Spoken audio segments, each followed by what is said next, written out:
Welcome back to Inside Games, the only gaming news show brave enough to poop in diapers even when we're not in space. Yeah, and from the sounds of it, we're not the only ones squeezing out space turds this week, as a Bethesda employee recently described the engine powering their next open space RPG Starfield as, quote, a piece of crap. Shocking stuff.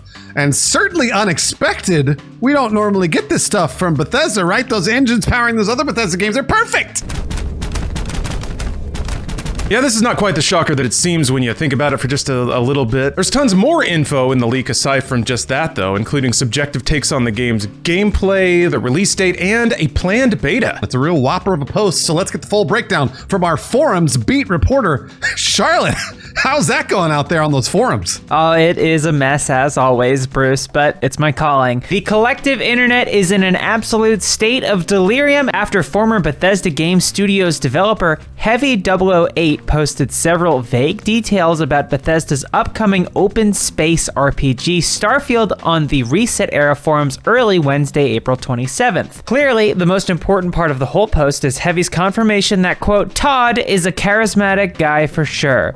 Ending years of speculation on the subject and proving once and for all that Todd is a super just cool guy that should be my friend. And what about Starfield? Star Todd? Oh no, Starfield, the game. Toddfield.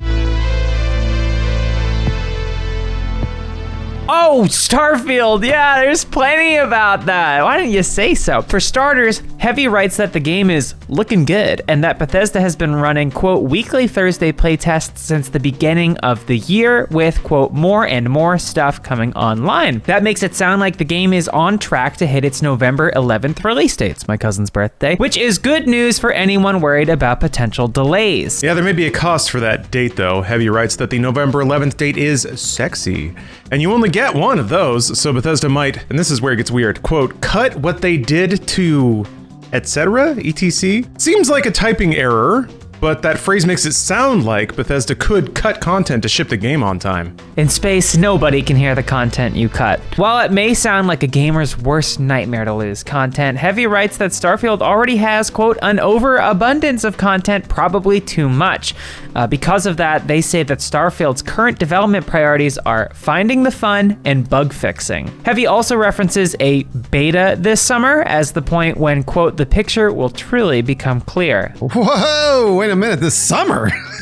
That's an interesting coincidence given that Xbox just announced a showcase with Bethesda on June 12th. With an announcement graphic that even looks like space. Man, I love space so much. Maybe we'll get information about a Starfield beta at the conference, or possibly even, hold on a second, here it is, the Todd Howard drop. The surprise Todd Howard drop of the beta during the conference. That would be hype, Bruce. The internet would explode, but would anyone even want to play it? Me. Yeah, I kind of want to play it too, but I think we all want to play it. But Heavy, at least, didn't have the most glowing feedback about the game, writing that, quote, the shooting feels all right, but the, quote, flying is terrible at the moment. IMO, just not fun for me. Oh, come on now, Heavy. This guy sounds like a real downer, I'm gonna be honest. Apparently confirming that the game would have spaceflight constituted a spoiler to some folks in the thread. This baffled Heavy, who wrote, quote, how would it not have flying in it? It's a big space game. That coming after No Man's Sky would have no flying in it. Doesn't make much sense to me. Gamers will always throw you a hard left if you're not ready for it. Hey, so if you remembered a little while back, Inside Games partnered with Omaze to offer you the chance to win a Tesla Model X Plaid and support two amazing causes, Give Power and 501c3. We are back again because the time is ticking for you to enter. Good news is the link is still active. Go to omaze.com/insidegames to enter for your chance to win that Tesla Model X Plaid. And that's not enough. Omaze has given us a code, INSIDE100. Use the code INSIDE100 for 100 bonus entries. We promise you do not want to miss those 100 bonus entries. So enter by June 24th at 11:59 p.m. Pacific Standard Time to win a Tesla Model X Plaid and support amazing causes. Thank you, Omaze. Thank you, Omaze. Oh man, people naturally had some follow-up questions after Heavy described Starfield's shooting as all right and the flying as terrible. Heavy did provide some clarifying comments in other posts, but a little tricky. Hit him with the disclosure, Charlotte. Heavy 008's Reset Era account has been deleted and all their posts removed. However, there are posts from other accounts that quoted some of Heavy's posts and they're still up.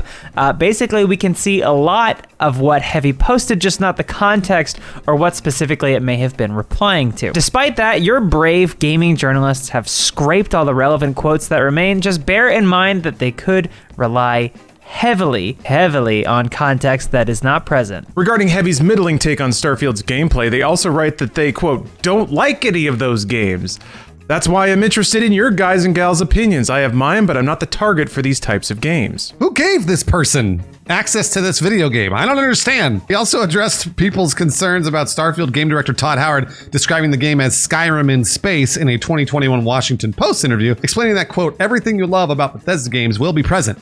That's all that means. It doesn't mean it's literally Skyrim in space and nothing more. On to other features, though. Heavy doesn't sound blown away by Starfield's graphics either, writing that it's, quote, not on the level of Horizon Forbidden West or anything like that, but still a good-looking game. And of course, the biggest bomb of them all, Heavy described Starfield's engine as, quote, a piece of crap. They can't just drop a bomb like that and leave the room, can they, Charlotte? They can try, but the forums always win, my friend, in the end. Replying to presumably concerned posters, Heavy clarified that they are, quote, particularly speaking to the usability of the engine, not the capability of it. Those are two different things. For example, Unreal and Unity are very user-friendly, while CryEngine is a pain in the ass, but it's very powerful. Okay, so they mean specifically from a developer's point of view, I guess, and not from a performance standpoint?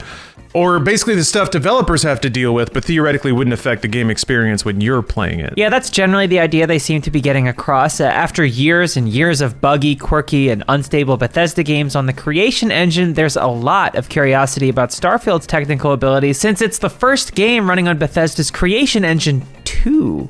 This doesn't exactly confirm that Creation Engine 2 will be as finicky as its predecessor, but it's not encouraging regardless.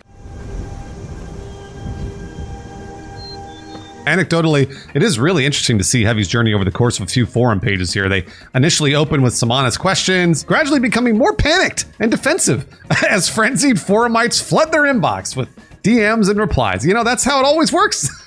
Yeah, the hype train is a hell of a thing when it crashes directly into you, it seems.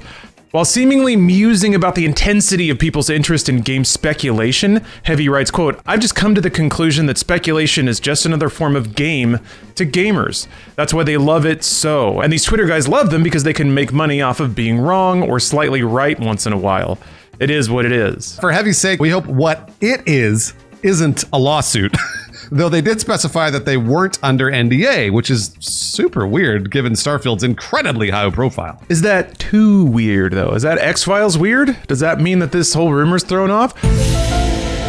Should we even trust Heavy's posts in the first place? Well, Charlotte's been picking it apart in the Inside Games Forensics Lab for the last few hours. What do you got for us, Charlotte? There's some very unique striations on the forum post, but it appears authentic. Bloomberg reporter Jason Schreier confirmed that Heavy 008 was legit, even if he couldn't back up everything in the post. Posts themselves also generally don't fit the profile of someone that's just telling lies on the internet for kicks. When questioned, Heavy offered to show gameplay videos to a mod for validation, which would be an awfully spicy bluff if it was one. Heavy also does the least trollish thing of all and expresses empathy for game developers, explaining that the info is, quote, general and non-specific by design. There are people that work on the game that want people to be surprised and stuff by the reveals, don't want to take that away from anyone. The coolest chat in the world over here, trying to be nice to game developers. Good for him. I just don't want to hurt anyone, man. Just wants to be everybody's friend.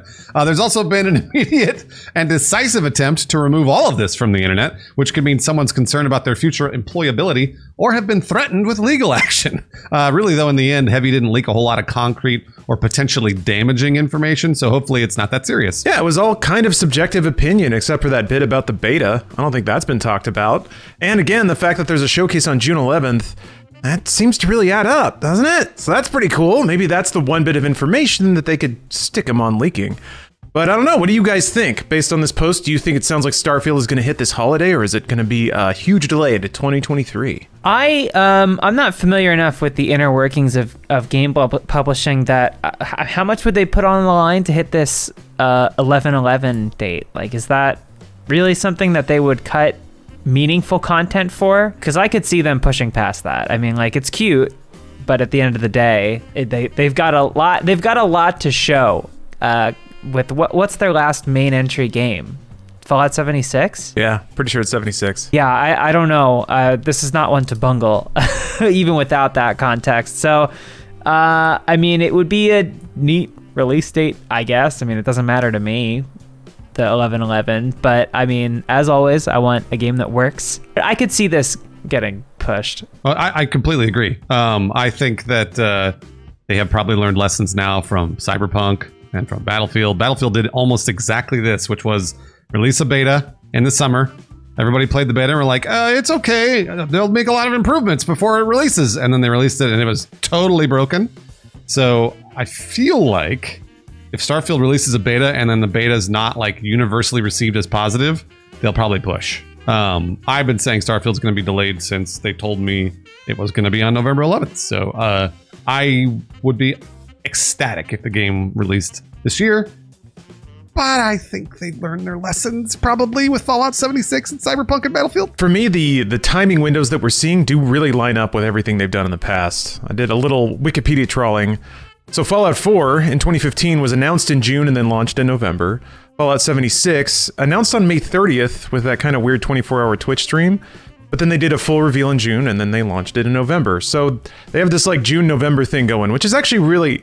They were on to the shorter cycle before a lot of other publishers were, and it seems like if we presume that this June showcase is going to be a Starfield one, seems pretty clear from the graphic, then they're doing the June-November thing again, and all the other factors notwithstanding, yeah, maybe the reaction to 76 and the reaction they saw to Cyberpunk will make it more likely that they will push if they think they need to.